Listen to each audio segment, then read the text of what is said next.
I was on the site within 2 weeks after it happened, and I saw none of these pancakes. Wouldn't they all be piled up in a huge mass on the ground? And yet everything was blown into dust. Aerosolized. You know, and when you look at it from that aspect, none of it makes any sense. If you apply common sense again to it, it does not make any sense. Never before in the annals of history has a fire caused a steel-structured building to fall to the ground. Governor Ventura, these two did. As the way, three of them did. Governor Ventura, stay with us. 70-second break. We're coming right back to you, coming in hot. And as a underwater demolitions expert, I want to get your take on explosives. We'll be right back. We're back live, ladies and gentlemen. Governor Jesse Ventura is our guest for another 15 minutes or so. The new book just came out yesterday, Don't Start the Revolution Without Me. As part of your SEAL training, you first went through underwater demolitions or frog teams, didn't you, sir? And so having a knowledge of controlled demolition, we've had a lot of engineers, physicists, architects look at it and say that even if jet fuel could have weakened the steel, it would have had a collapse where it fell over sideways or certain parts crinkled. It wouldn't have aerosolized and fallen straight down with pyroclastic flows of steel blown in 1- and 2-story pieces, sheared off at 45-degree angles with perfect blast points, shooting out hundreds of feet, and dust shooting out miles. Can you comment on that with your background, Governor, in underwater demolitions as a frogman? Sure. First of all, it's the same training. You know, people, for some reason, want to separate the UDT from the SEAL, and it's all the same.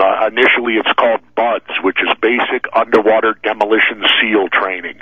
And when you graduate from BUDS, you're fully qualified as a demolition expert, whether you go to a UDT team or to a SEAL team. It's basically the needs of the Navy, and actually, they would generally send the better swimmers to the UDT teams because they tend to work a little bit more in the water. In every class, your top swimmers will go to the UDT teams, where your guys that can't quite swim as good will go to the SEAL team, but they're completely interchangeable, especially once you've completed what they called SEAL Cadre, which was Advanced Guerrilla Warfare. So I spent 3 years with Underwater Demolition Team 12, and then I spent 2 years attached to SEAL Team 1 in the reserves. But again, am I a demolition expert on a controlled demolition to drop a building? No, because our standard policy, when we would figure out how to blow something up, we would use the slide rule, and then we always had a standard rule: when in doubt, overload. So what that means is when you figure out how to blow it up, throw on an extra haversack of C4 just to make sure you get the job done. Because in our type of demolition work in warfare, you're not worried about whether everything blows up. You don't worry about a controlled demolition, which is what they would use to drop a building so that it wouldn't affect any of the other buildings. My point is that you've worked with explosives. What does it look like to you? Well, upon looking at the film in super slow motion and the way the building fell and comparing that to the way that they do like a controlled demolition of a hotel in Las Vegas, they both fell identical.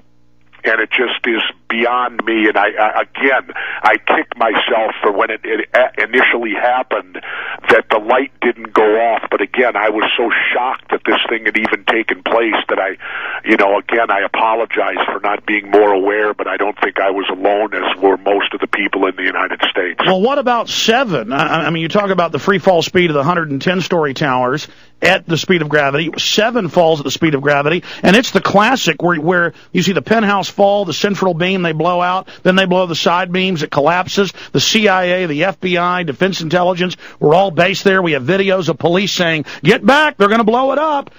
Firemen saying, "Get back, the government said they're going to blow it up." Then they say, "Oh, we didn't blow it up." Have you seen those videos of police saying, "Get back"? No, I have not.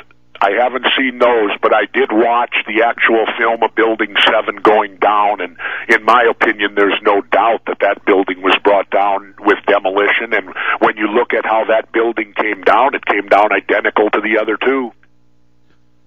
Just incredible. When we come back, I want to talk about how we could investigate this or where this should go, Governor, in your view, and then your take on the war, and that's basically it. Final segment. with Governor Jesse Ventura, the new book, Don't Start the Revolution Without Me. And I know some stations just joined us that don't carry the first hour. Don't worry. The days to come, we're going to re-air this interview in its entirety. We'll be right back with the final segment with Jesse, the Mind Ventura. Because there's a war on for your mind. Well, we've got to have him back sometime in the near future. Just an amazing interview with former Minnesota Governor Jesse Ventura, Hollywood movie star, wrestling champion, best-selling author, surfer. And it's great getting to meet him in person when he was with Kinky Friedman. And we've had Willie Nelson called up a month or two ago and said, hey, I want to come on your show and talk about 9/11 being an inside job. And he came on and talked about it. Governor Ventura, what is the establishment going to do as one of the most respected living Italian presidents? Former head of their intelligence went public and said 9/11 was carried out by criminal elements of the government.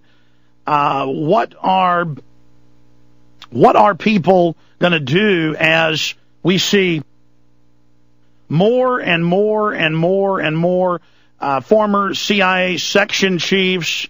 We have just hundreds of engineers, physicists.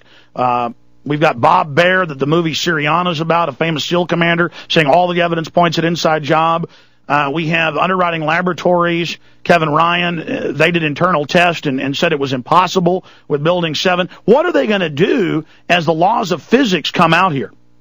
Well, they're going to continue to deny it. Your mainstream media is going to completely ignore anything. You know, the mainstream media has never shown the film of Building 7 going down. And what we have to do, in my opinion, is people like you and your radio show and people like me continue to tell people. Everywhere I go, I tell people to go to the Internet and watch Loose Change, because my son turned me on to that. And, of course, when he first told me, I thought, come on, you know, they can put anything on the Internet. And when I finally did watch it, you know, I went through every emotion you could imagine, from laughing, crying, getting sick to my stomach, to everything, the whole emotional thing. And I think the best thing we can do is just to keep communicating, and hopefully the truth will come out eventually if enough pressure is put on and enough people gain knowledge of what's going on in the world. And we don't want to lose our country. After all, it's still our country, and until they put us down, we have the power, and we have the power to vote these people out of office and get people in there that have the best interests of the country in mind. Governor, I produced the Loose Change Final Cut. It just came out a few months ago. Have you seen that? I need to mail you a copy of it. No, I have not, but I'll tell you what, Alex, when I get back to the States, I got your phone number here. I'll give you a call, and you can fire it up to me. Absolutely. Or I can send and I will be back in May, so it isn't that far off. Fantastic. Now, I gave you a copy of Terror Storm. Did you have a chance to watch that? Review it for me quick. Remember when we met here in Texas, I gave you a copy? Sure. It's just the history of government-sponsored terrorism. Okay. I vaguely remember it. Yeah, I've been reading so much and all that, yeah, definitely now I do. You told me that you read 16 books in the interim researching this and other subjects. What are other questions you have about the official story? Well, the other questions I have, again, are why was there no wreckage outside of the Pentagon when the Pentagon was supposedly hit by this other plane? And in fact, when I was watching Loose Change with a friend of mine, he happens to work for a company that helps to build the Boeing airplanes. And when they said that the engines completely disappeared and were destroyed, his response, excuse my French, was bullshit. and I turned to him and said, why? He said, because they're made out of titanium steel. They can't disintegrate. Well, they said that the whole plane disintegrated. Right. But the engines would never, because they're titanium steel. Well, I wonder why they're still keeping all the cameras secret, too. I don't know. Well, obviously why, Alex? They don't want any of us paying attention anymore. Remember something. Most people in the United States have a attention span of about, 30 minutes? Yes. And then they're on, and they don't pay attention after that. And the problem is, and I encourage people all the time, stop watching TV and start that old thing called reading. Start reading again, because it's the dumbing down of America that's happening right now. Case in point, last year, every major news station in America for 30 days covered the lead story of Anna Nicole Smith. They did. And I mean, I sat and got so angry because I thought, how does this woman warrant all of this? It's a distraction. She was a Playboy playmate and a gold digger. Well, we have troops dying in Iraq. We have the economy going to hell in a handbasket. We have all this corruption. And in the 5 minutes we've got left with you, Governor, we are going to let you go because I know you're very busy and have a break before your next interview. I would like to get your take on the White House. Why did they think they could sell torture and White House memos about torturing children with pliers in front of their parents? Why did they think they could lie about WMDs? I mean, does that play into the hubris of folks that would be involved in the 9/11 attack?